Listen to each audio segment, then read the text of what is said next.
नमस्कार दोस्तों, स्वागत है आपका जय भारत ऑनलाइन क्लासेज के यूट्यूब चैनल पर। दोस्तों, जैसा कि आप सभी को मालूम है कि हम इतिहास की चर्चा कर रहे थे और हम बंगाल के जो गवर्नर है उनके बारे में पढ़ रहे थे। दोस्तों, हमने क्लाइव के बारे में, वेंची टाट के बारे में, क्लाइव के बारे में, यानी कि क्लाइव के दो काल रहे 1757 से 60 और 65 से 67। उसके बाद में हमने जो हैरी बेरेल्स थे उनके बारे में जाना, जॉन कार्टर के बारे में जाना, फिर हम वारेन हेस्टिंग की चर्चा कर रहे थे। किसकी? वारेन हेस्टिंग की।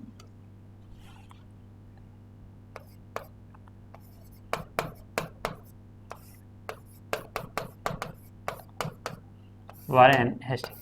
दोस्तों, वारेन हेस्टिंग का एज ए गवर्नर हमने काल देखा था कि एज ए गवर्नर इनका काल 1772 से 74 था। आप कहीं कहीं 73 भी देखेंगे क्योंकि रेगुलेटिंग एक्ट 73 के द्वारा चेंज हुआ था। फिर हमने इसके बारे में सबसे पहले इस एज ए गवर्नर इस काल में हमने देखा था कि इसने जो है द्वैध शासन को समाप्त कर दिया। पंचशाला प्रणाली की बात करी थी, इसने पंचशाला प्रणाली लागू करी थी और इसने फॉर्मिंग सिस्टम, इजारेदारी प्रणाली भी लागू करी थी। ये चीजें हमने देखी थी। फिर हमने देखा था कि इसी की काल में जो है 1773 का रेगुलेटिंग एक्ट आया था।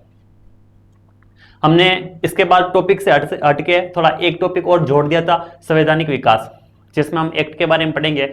सबसे पहले हमने 1599 का एक्ट आया था, जिसमें ईस्ट इंडिया कंपनी को 15 साल के लिए व्यापार की अनुमति दी गई थी। उसके बाद में जो 1726 का एक्ट आया, जिसमें जो मद्रास, बंबई, बंगाल के गवर्नर है उनको विधि निर्माण का क्या दिया गया? अधिकार दिया गया। फिर हमने देखा था 1773 का रेगुलेटिंग एक्ट। कौन सा एक्ट देखा था?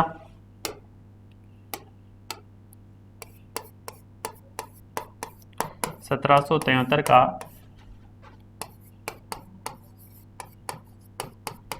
Regulating act. इस एक्ट की हमने विस्तृत चर्चा करी थी, काफी कुछ जाना था। एक्ट क्या है तो हमने देखा था कि ये दिशा निर्देश है जो ब्रिटिश सरकार के द्वारा ईस्ट इंडिया कंपनी को दिए जा रहे हैं कि किस प्रकार उन्हें भारत में जो है कार्य करना है। ठीक है, अब ये जो एक्ट है 1773 का, ये ब्रिटिश सरकार ने ईस्ट इंडिया कंपनी को कंट्रोल में करने के लिए, नियंत्रण में करने के लिए पारित किया था। ये चीज हमने देखी थी। अब ऐसी क्या जरूरत पड़ी ब्रिटिश सरकार को कि इस ईस्ट इंडिया कंपनी को उन्हें कंट्रोल करना है? तो इसके बारे में हमने देखा था कि द्वैध शासन है, उसमें ईस्ट इंडिया कंपनी ने भारत का काफी अधिक शोषण किया।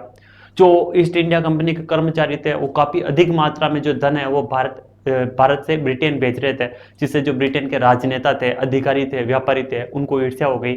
उन्होंने संसद से इस ईस्ट इंडिया कंपनी को अपने नियंत्रण में लेने के लिए कहा। तीसरा कारण कि इतना शोषण करते हुए भी कंपनी घाटे में चली गई। एक तो प्रथम आंग्ल मैसूर युद्ध में उनकी हार हुई, और दूसरा जो कंपनी के कर्मचारी थे वो निजी व्यापार कर रहे थे। तो वो जो निजी व्यापार के कारण कर्मचारी तो धनवान होते जा रहे थे, मालामाल होते जा रहे थे, और जो कंपनी है वो घाटे में जा रही है। और कंपनी ने संसद से 10 लाख पाउंड का ऋण मांगा। तब संसद को, ब्रिटिश संसद को काफी आश्चर्य हुआ कि कंपनी के कर्मचारी जो है इतने धनवान होते जा रहे हैं और ये कंपनी घाटे में चल रही है। तब उन्होंने सोचा कि इस कंपनी को कहीं ना कहीं अपने कंट्रोल में लेना पड़ेगा, नहीं तो इसकी बर्बादी, मतलब अपने ब्रिटिश सरकार की, ब्रिटेन की बदनामी है, बर्बादी है।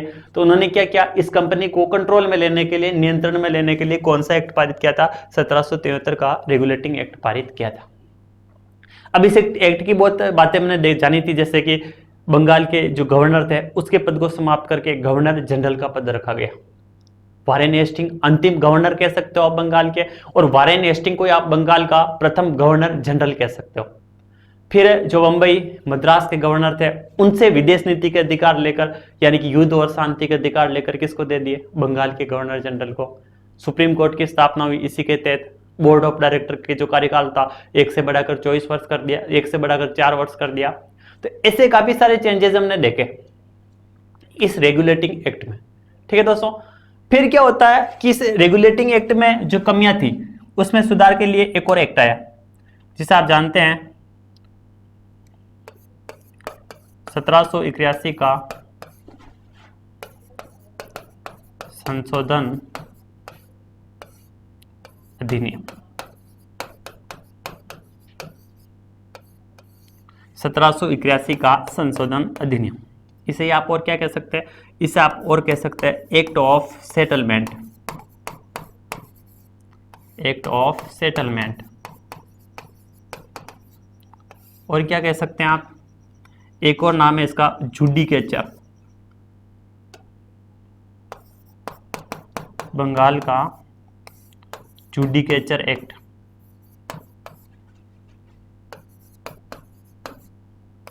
जुडिकेचर एक्ट ये भी कहा जा सकता है ऐसे कि जुडिकेचर एक्ट ऑफ बंगाल या बंगाल का जुडिकेचर एक्ट। किसको कहा जाता है? इस संशोधन अधिनियम को कहा जाता है, जो कब आ रहा है 1781 में, 1781।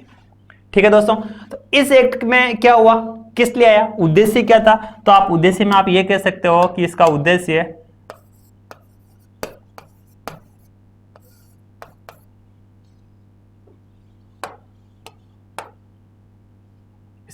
था जो 1773 का रेगुलेटिंग एक्ट था, रेगुलेटिंग एक्ट में सुधार।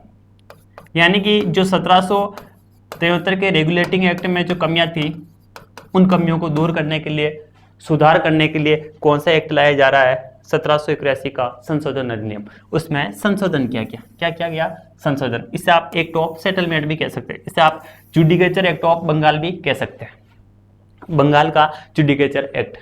ठीक है दोस्तों, कब आ रहा? 1781। अब इस एक्ट में क्या क्या हुआ वो जान लीजिए। देखिए, हमने बात करी थी सुप्रीम कोर्ट की, किसकी? सुप्रीम कोर्ट की। और हमने देखा था कि सुप्रीम कोर्ट की स्थापना रेगुलेटिंग एक्ट के तहत 1774 में हुई। कब हुई? 1774 में सुप्रीम कोर्ट की स्थापना हुई। इसमें क्या किया गया कि इसमें सुप्रीम कोर्ट के कार्य क्षेत्र को स्पष्ट किया गया, कार्य क्षेत्र को स्पष्ट किया गया। पहले सुप्रीम कोर्ट का जो कार्य क्षेत्र था वो स्पष्ट नहीं था, और इस एक्ट में सुप्रीम कोर्ट के कार्य क्षेत्र को क्या किया गया? स्पष्ट किया गया। ठीक है दोस्तों, कैसे स्पष्ट किया जा रहा है? तो हमने देखा कि जब सुप्रीम कोर्ट की स्थापना हो रही है तब उसके क्षेत्र कौन कौन से हैं, क्षेत्राधिकार कौन कौन से हैं। तो हमने ये क्षेत्राधिकार देखे थे कि ये जो बिहार है, बंगाल है, उड़ीसा है, ये बिहार और बंगाल, उड़ीसा, ये तीनों क्षेत्र है, ये तीनों इस कलकत्ता वाले सुप्रीम कोर्ट के अधीन थे। यानी कि यहाँ के मामले की सुनवाई जो है ये कलकत्ता वाला सुप्रीम कोर्ट करेगा, जिसकी स्थापना कलकत्ता में हुई थी। लेकिन अब इस 1773 के एक्ट में 3 क्षेत्राधिकार थे, लेकिन अब जब बात आई इस संशोधन अधिनियम की तो इसमें इसका जो क्षेत्राधिकार था वो घटाकर केवल कलकत्ता कर दिया गया। यानी कि अब केवल कलकत्ता के जो मामले हैं वही देखे जाएंगे इस सुप्रीम कोर्ट के द्वारा। पहले 3 क्षेत्र थे, अब केवल कलकत्ता। एक और चेंज हुआ, पहले इसकी भाषा क्या थी जब 1773 में स्थापित हुआ? अंग्रेजी। कि इसमें जो सुनवाई होगी वो अंग्रेजी में होगी, केवल अंग्रेजी भाषा में। लेकिन काफी विवाद के बाद इस 1781 के एक्ट में संशोधन किया गया। अब इसकी भाषा, जो प्रतिवादी होगा, प्रतिवादी बोले तो केस दर्ज करने वाला प्रतिवादी होगा, प्रतिवादी की के निजी कानून के अनुसार होगी, निजी कानून के अनुसार। 2 चेंज ये हुए कि अब इसकी जो भाषा है वो प्रतिवादी के निजी कानून के अनुसार होगी, ठीक है, और इसका क्षेत्राधिकार जो 3 क्षेत्र थे उनसे हटाकर केवल कलकत्ता कर दिया गया। सबसे बड़ा संशोधन था इस 1781 के संशोधन अधिनियम। ठीक है, अब देखिए और क्या होता है। तो जैसे कि सुप्रीम कोर्ट की संरचना की बात करें हम, कि सुप्रीम कोर्ट की संरचना हुई थी, उसमें एक मुख्य न्यायाधीश था। ये कुछ पिछली बात है जिसके ऊपर हम चर्चा नहीं कर पाए, इसलिए मैं आपको बता रहा हूं। एक मुख्य न्यायाधीश और 3 अन्य न्यायाधीश थे, 3 अन्य न्यायाधीश थे। ये कब की बात है? जब सुप्रीम कोर्ट की स्थापना हुई तब की बात है, कि इसमें 1773 में जब स्थापना हुई तब एक मुख्य न्यायाधीश होगा और 3 अन्य न्यायाधीश होंगे। ये सुप्रीम कोर्ट की संरचना होगी। अगर आपसे पूछ लिया जाए कि पहले मुख्य न्यायाधीश कौन थे, तो एलिजा इम्पे, एलिजा इम्पे पहले मुख्य न्यायाधीश थे। कौन थे? Elijah Impey. ठीक है दोस्तों, तो ये था संशोधन अधिनियम। इसमें एक चेंज और किया गया, वो भी आपको ध्यान रखना है कि जो गवर्नर था, हमने देखा था कि गवर्नर जनरल और गवर्नर जनरल की सहायता के लिए एक परिषद थी। देखी थी हमने देखा था कि गवर्नर जनरल की सहायता के लिए एक परिषद का गठन किया गया जिसमें 4 सदस्य हैं और उसका अध्यक्ष गवर्नर जनरल होगा। अगर कोई भी फैसला है तो उसके ऊपर निर्णय बहुमत के आधार पर लिया जाएगा। जब बराबर की स्थिति होगी तो क्या होगा, तो जो गवर्नर जनरल होगा वो निर्णायक मत देगा। ये चीज हम देख चुके थे। अब यहां पर क्या चेंज किया गया कि अब जो ये गवर्नर और परिषद है, गवर्नर जनरल, इसको सुप्रीम कोर्ट के कार्य क्षेत्र से बाहर कर दिया गया। किसके कार्य क्षेत्र से? सुप्रीम कोर्ट के कार्य क्षेत्र से बाहर कर दिया गया। यानी कि अब इनकी जो सुनवाई है सीधे जो ब्रिटेन में पदाधिकारी हैं वो करेंगे। सुप्रीम कोर्ट, जो भारत का सुप्रीम कोर्ट है कलकत्ता वाला, वो इनकी सुनवाई किसी भी मामले पर नहीं करेगा। अगर इन पर कोई विवाद होता है तो सुनवाई कहाँ होगी? सीधी ब्रिटेन के पदाधिकारी करेंगे। ठीक है ना। तो ये चीजें, ये 2 प्रमुख चेंज हुए इस 1781 के एक्ट में जो आपने देखे हैं। देखिए, हमने कल 1773 के रेगुलेटिंग एक्ट की बात करी, और एक और क्वेश्चन अगर आपसे पूछ लिया जाए कि किस समिति की सिफारिश पर यह 1773 का रेगुलेटिंग एक्ट लाया गया, तो प्रवर समिति की सिफारिश पर, जिसे आप सेलेक्ट कमेटी के नाम से भी जानते हैं। किस नाम से? सेलेक्ट कमेटी, जिसे आप सेलेक्ट कमेटी के नाम से भी जानते हैं या प्रवर समिति के नाम से जानते हैं। इस प्रवर समिति की सिफारिश पर 1773 का रेगुलेटिंग एक्ट आया था। इसमें बहुत सारी चीजें हुई थी लेकिन कुछ कमियां भी थी, और इन कमियों को दूर करने के लिए एक संशोधन अधिनियम लाया गया जो कब आया? 1781 में, जिसे आप एक्ट ऑफ सेटलमेंट भी कहते हैं, जिसे आप जुडिकेचर एक्ट ऑफ बंगाल भी कहते हैं। ठीक है। उद्देश्य क्या था? अगर आपसे पूछ लिया जाए कि एक्ट ऑफ सेटलमेंट का उद्देश्य क्या था, तो 1773 का जो रेगुलेटिंग एक्ट था उसमें सुधार। कंप्लीट है। और पूछ लिया जाए कि इसमें क्या चेंज हुआ, तो सुप्रीम कोर्ट का कार्य क्षेत्र 3 क्षेत्र थे, उनमें से एक केवल कलकत्ता कर दिया गया, सीमित किया गया। और प्रतिवादी के जो निजी कानून होंगे, जो प्रतिवादी का निजी कानून होगा, जो केस दायर करने वाला होगा, उसी की भाषा में मामले की सुनवाई होगी। पहले भाषा अंग्रेजी थी। कंप्लीट है। और क्या चेंज किया गया, तो और चेंज किया गया कि गवर्नर जनरल और परिषद, जो गवर्नर जनरल की परिषद है, ये सुप्रीम कोर्ट के कार्य क्षेत्र से क्या होंगे? बाहर होंगे। ठीक है। और ये हमने संरचना की बात करी थी, हम पिछली क्लास में नहीं कर पाए थे कि जब सुप्रीम कोर्ट की स्थापना हुई तो इसमें एक मुख्य न्यायाधीश था और 3 अन्य न्यायाधीश थे। कब की बात है? मैं ये 1773 की बात बता रहा हूँ, रेगुलेटिंग एक्ट की बात बता रहा हूँ। जब स्थापना हुई 1774 में इस एक्ट के तहत, ठीक है ना, तो उसमें एक मुख्य न्यायाधीश और 3 अन्य न्यायाधीश होंगे। और मुख्य न्यायाधीश पहले कौन थे? Elijah Impey. ये था 1781 का संशोधन अधिनियम। आगे की बात करते हैं। देखिए दोस्तों, अब हम आगे के बिलों की बात करते हैं। एक आपको ध्यान रखना है डंडास बिल के बारे में। डंडास बिल कब आ रहा है? डंडास बिल तो यह आ रहा है 1783 में। ठीक है। ये हम रेगुलेटिंग एक्ट में कुछ संशोधनों की बात कर रहे हैं। इस डंडास बिल ने क्या कहा? इसने कहा, डंडास बिल ने, कि रेगुलेटिंग एक्ट में सुधार के लिए यह बिल आया था। रेगुलेटिंग एक्ट में सुधार के लिए, बस ये चीजें आपको ध्यान रखनी है और कुछ नहीं है इस एक्ट में, कि आपको ये पूछा जाएगा कि डंडास बिल कब आया था? 1783 में। और किस लिए आया? डंडास बिल क्या था? तो रेगुलेटिंग एक्ट में सुधार के लिए आया। कंप्लीट है। लेकिन अब जो आप बिल देखने वाले हो वो आप लोगों के लिए इंपॉर्टेंट है, यहां से प्रश्न भी बनते हैं। और वो बिल कौन सा है? तो वो बिल है फोक्स का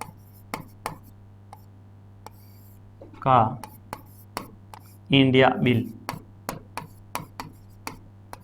फोक्स का इंडिया बिल। काफी प्रश्न बनते हैं यहां पर 1783। ठीक है।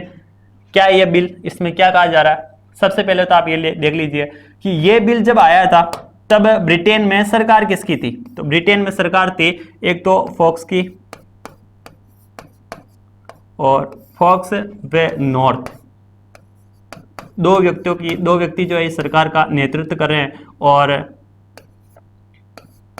इन दोनों की गठबंधित सरकार है। गठबंधित सरकार है यानी गठबंधन वाली सरकार है। किसकी? फोक्स और नॉर्थ की। इन दोनों की गठबंधित सरकार है जब ये बिल आ रहा है। ठीक है। बिल तैयार किसने किया? तो आप ये बिल किसने तैयार किया, तो आप बताएंगे कि ये बिल फ्रांसिस ने, व्यक्ति थे फ्रांसिस और एक थे बर्क, फ्रांसिस और बर्क ने तैयार किया।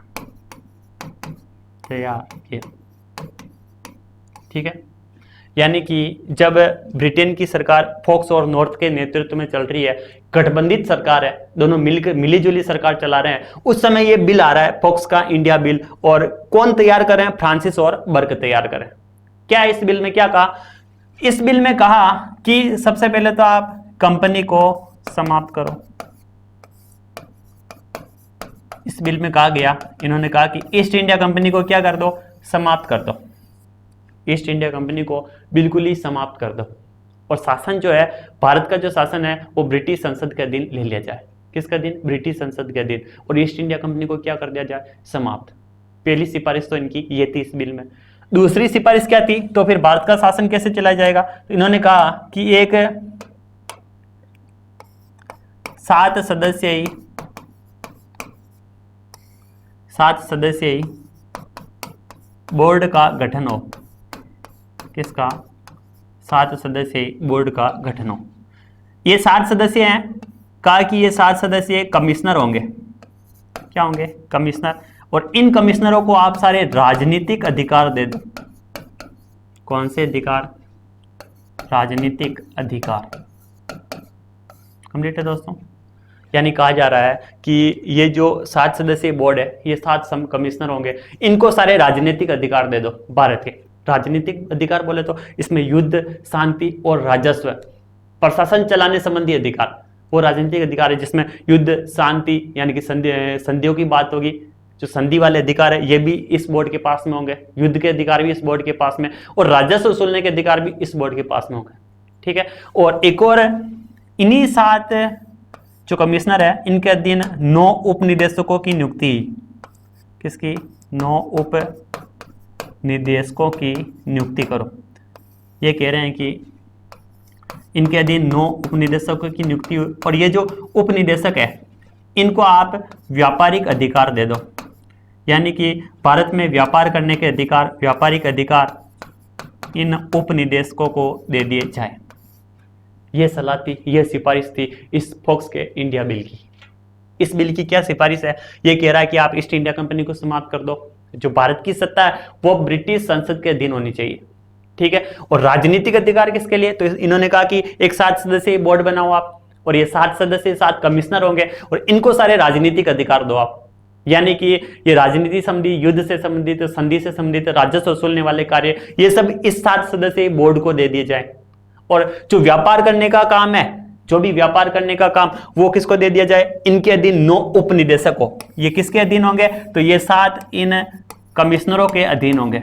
इन 7 कमिश्नरों के अधीन 9 उपनिदेशकों की नियुक्ति की जाएगी, जो व्यापारिक अधिकार यानी कि जो व्यापारिक कार्य करेंगे। ये सिफारिश थी इस बिल की, जो कौन तैयार करें, फ्रांसिस और बर्क। ठीक है, और फोक्स व नॉर्थ की जो गठबंधित सरकार है उसके समय की बात है। अब हुआ क्या, तो देखिए दोस्तों, ये बिल आया ना, उस समय ब्रिटेन के सम्राट थे जॉर्ज तृतीय, जॉर्ज तृतीय ब्रिटेन के सम्राट थे। उन्होंने इस बिल का विरोध किया। उन्होंने कहा, ये समर्थक थे कि अभी तक ईस्ट इंडिया कंपनी को भारत में बनाए रखने के, इनके अनुसार अभी तक ईस्ट इंडिया कंपनी को हटाना नहीं चाहिए, उसे भारत में व्यापार करने देना चाहिए, और भारत के राजनीतिक मामले भी उसी के हाथ में होना चाहिए, हमें इंटरफेयर नहीं करना चाहिए। इसके समर्थक है जॉर्ज III।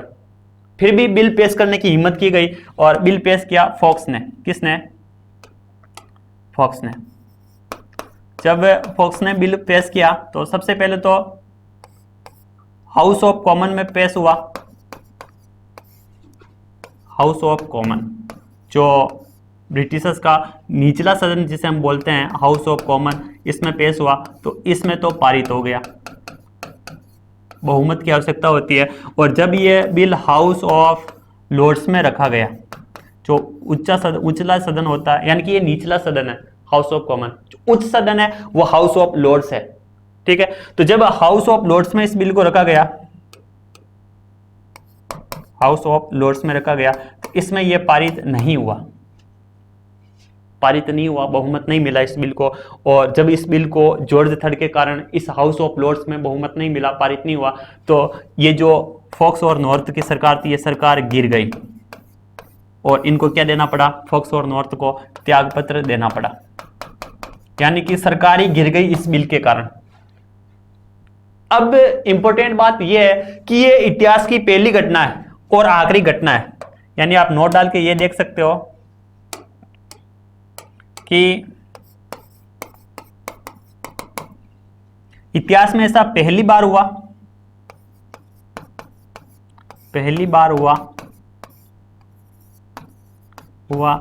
कि ब्रिटिश सरकार, पहली और आप आखिरी बार भी कह सकते हो, पहली और आखिरी बार हुआ जब ब्रिटिश सरकार भारतीय मामले पर गिरी,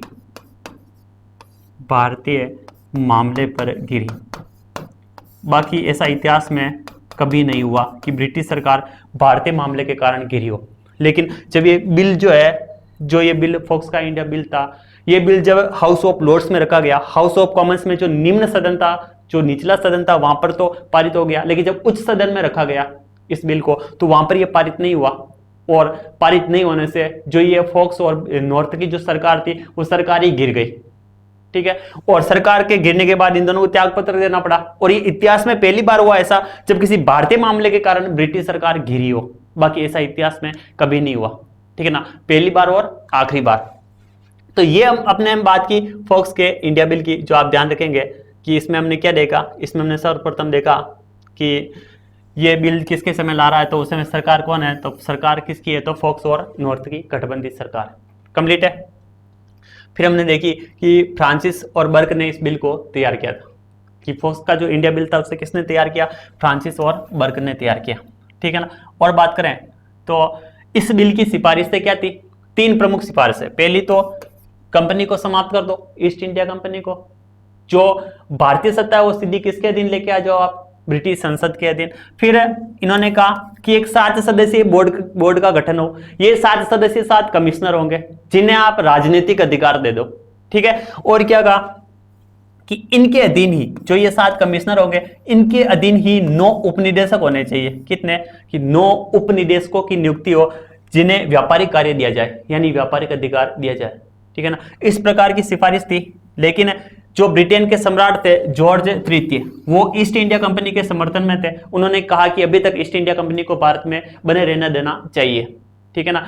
तो हुआ क्या, तो जब इस बिल को फॉक्स के द्वारा हाउस ऑफ कॉमन में रखा गया तो पारित हो गया, लेकिन जब हाउस ऑफ लॉर्ड्स में उच्च सदन में गया तो पारित नहीं हुआ और बहुमत गिर गया। और बहुमत गिरने से इनकी सरकार भी गिर गई, फॉक्स और नॉर्थ की, इन्हें त्यागपत्र देना पड़ा। ये जो गठबंधन सरकार थी गिर गई। और इतिहास में ऐसा पहली बार और आखिरी बार हुआ जब किसी भारतीय मामले के कारण ब्रिटिश सरकार गिरी हो। कंप्लीट है दोस्तों, देखिए।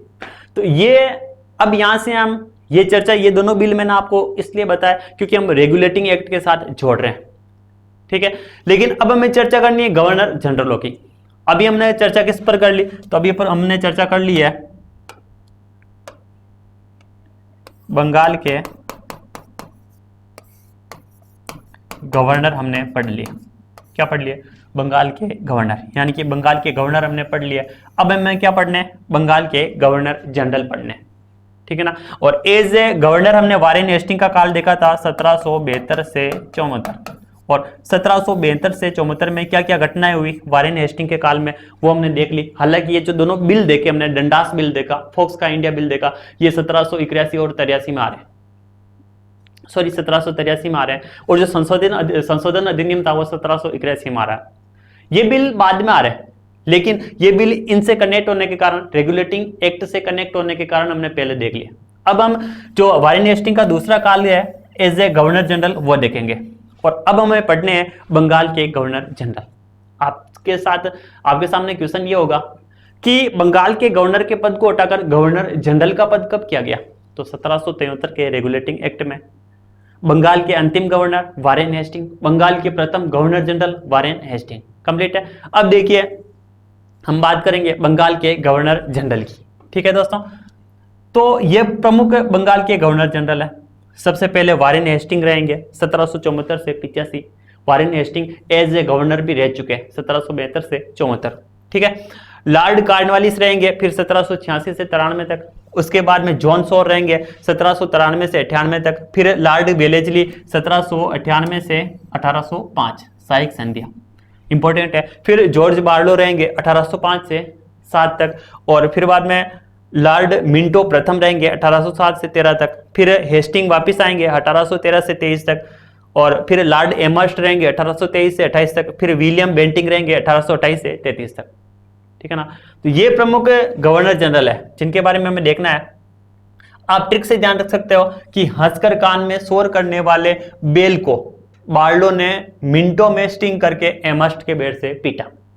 ट्रिक मोटी है और बड़ी होगी भी क्योंकि गवर्नर जनरल भी कुछ ज्यादा है, 9 हो गए, तो इस हिसाब से ट्रिक भी बड़ी है। हंस से हेस्टिंग, कान से कार्नवालिस, शोर से जॉन शोर, बेल से वेलेजली, बार्लो से जॉर्ज बार्लो, मिंटो से मिंटो लॉर्ड मिंटो प्रथम, स्टिंग से लॉर्ड हेस्टिंग और एमर्स्ट से लॉर्ड एमर्स्ट और बेट से विलियम बेंटिंग। ठीक है ना।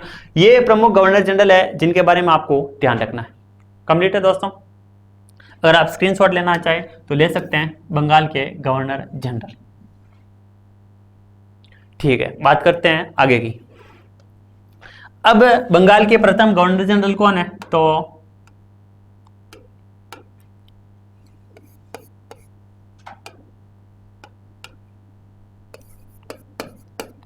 Warren Hasting.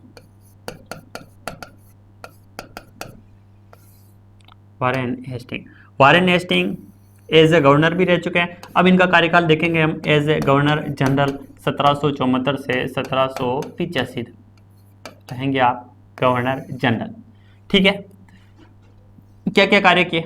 उस समय इन्होंने पंचाला प्रणाली चलाई थी, द्वैध शासन समाप्त कर दिया था और फॉर्मिंग सिस्टम लागू किया था। ये गवर्नर थे उस समय किया था। अब गवर्नर जनरल के समय क्या किया? तो इन्होंने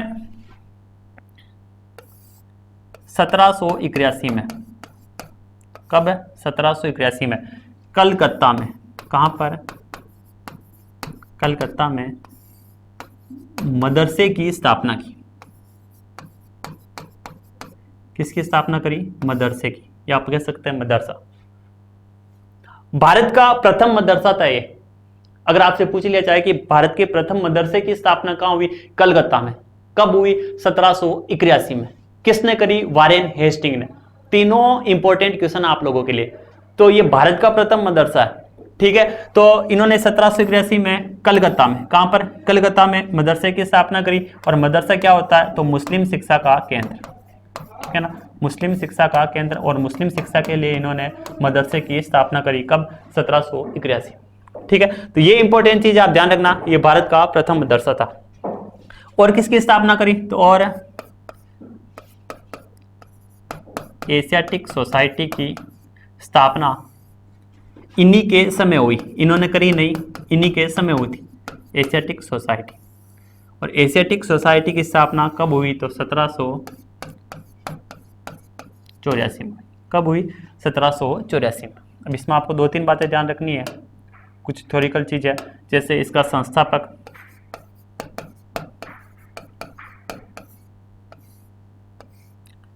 कौन था? तो विलियम जोन्स। विलियम जोन्स ये थे इसके संस्थापक। और संरक्षक कौन थे? तो ध्यान रखना, इसके संरक्षक थे वारेन हेस्टिंग को बनाया गया, जिसके बारे में भी हम पढ़ रहे हैं। वारेन हेस्टिंग, इन्हीं को इसका क्या बनाया गया?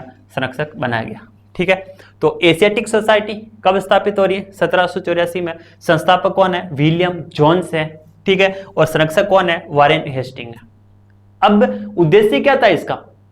कहां पर स्थापित हुई? तो कलकत्ता में। यह भी चीज आप ध्यान रखें, कलकत्ता में।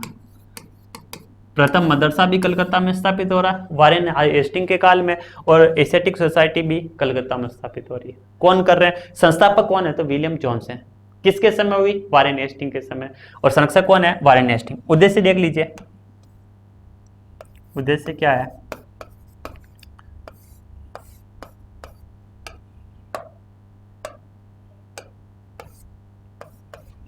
भारत के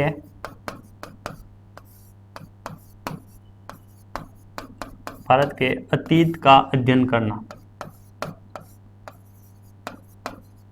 यानी कि भारत के इतिहास का अध्ययन करना। ये जो भारत के इतिहास का अध्ययन करना चाहते हैं, या आप और कह सकते हैं कि भारत के, या एशियाटिक नाम से देखें तो आप एशिया के, लेकिन अभी मुख्य बात हम भारत कर रहे हैं तो भारत के सामाजिक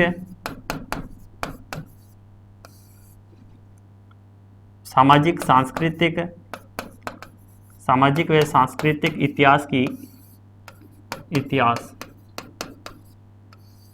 तथा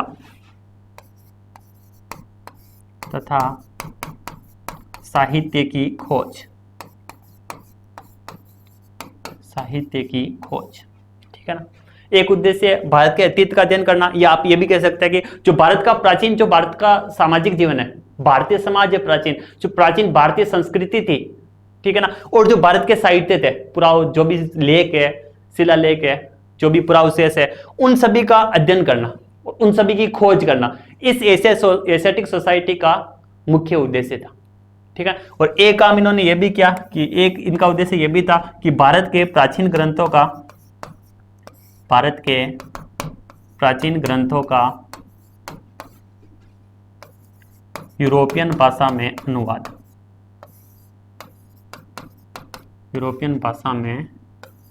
अनुवाद, ठीक है। जो भी भारत के प्राचीन ग्रंथ है, वेद है, पुराण है, और जो भी भगवत गीता वगैरह जो भी ग्रंथ है, सभी ग्रंथों का यूरोपियन भाषा में, अंग्रेजी में अनुवाद करने के लिए भी इस संस्था की स्थापना हुई। तो इस संस्था की स्थापना, हालांकि इसके बारे में डिटेल्स हम और भी देखेंगे, अभी केवल आपको यह ध्यान रखना कि एशियाटिक सोसाइटी की स्थापना जब गवर्नर जनरल कौन थे, वारेन हेस्टिंग्स, उस समय हुई 1784 में। जब ब्रिटिश कालीन शिक्षा हम पढ़ेंगे तो उसके अंदर इसको देखेंगे। देखिए दोस्तों, तो ये इनके मुख्य उद्देश्य थे कि भारत कुल मिला के जो भारत का इतिहास है, जो भारत का साहित्य है, उसका अध्ययन करना, ठीक है दोस्तों। अब इसने कुछ कार्य भी किए कि कहते हैं कि इसके पास, यानी कि एशियाटिक सोसाइटी में लगभग 1,75,000 पुस्तकों का संग्रह, अत्यंत दुर्लभ पुस्तकों का क्या है, संग्रह, लगभग 2.25 लाख, यानी कि 1,75,000 पुस्तकों का संग्रह किया इस एशियाटिक सोसाइटी ने। यही एशियाटिक सोसाइटी है जो आगे जाकर एशियाटिक सोसाइटी ऑफ बंगाल के रूप में परिवर्तित होगी, और उससे आगे जाकर Royal Asiatic Society of Bengal के रूप में परिवर्तित होगी, केवल नाम चेंज होंगे।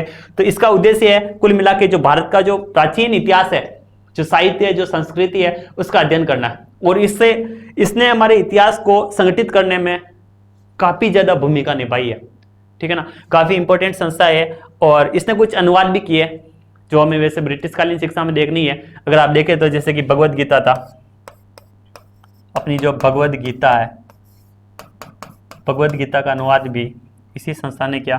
कब हुआ? तो 1784 में अंग्रेजी भाषा में अनुवाद। कौन सी भाषा में? अंग्रेजी में अनुवाद। और भगवत गीता का अंग्रेजी में अनुवाद किसने किया? तो आप कह सकते हैं चार्ल्स विकिंस ने, चार्ल्स विल्किंस, ठीक है। तो ये कार्य है इनका मुख्य, कि भारतीय ग्रंथों का, जो भारतीय ग्रंथ है उनका यूरोपियन भाषा में यानी अंग्रेजी में अनुवाद करना। सभी का, वेदों का, पुराणों का काफी अध्ययन किया, और काफी इन्होंने बहुत सारे ग्रंथों का अंग्रेजी भाषा में अनुवाद किया। और इसी में भगवत गीता है, और भगवत गीता का अनुवाद किस में किया? अंग्रेजी में। किसने किया? चार्ल्स विकिंस ने किया। चार्ल्स विल्किंस ने हितोपदेश का भी अंग्रेजी भाषा में अनुवाद किया था। नारायण पंडित की पुस्तक है हितोपदेश, इसका 1784 में हो रहा है, 1784 में, उसका 1787 में हुआ हितोपदेश का, जो नारायण पंडित की पुस्तक है, उसका अनुवाद भी चार्ल्स विल्किंस ने ही किया था अंग्रेजी भाषा, ठीक है। तो ये थी द एशियाटिक सोसाइटी। और एशियाटिक सोसाइटी की स्थापना कब हो रही है? तो 1784 में। किसके समय? तो वारेन हेस्टिंग के समय हो रही है, और वारेन हेस्टिंग को इसका क्या बनाया गया? संरक्षक, ठीक है। और देखें तो इसके संस्थापक कौन थे? विलियम जोन्स, ठीक है दोस्तों।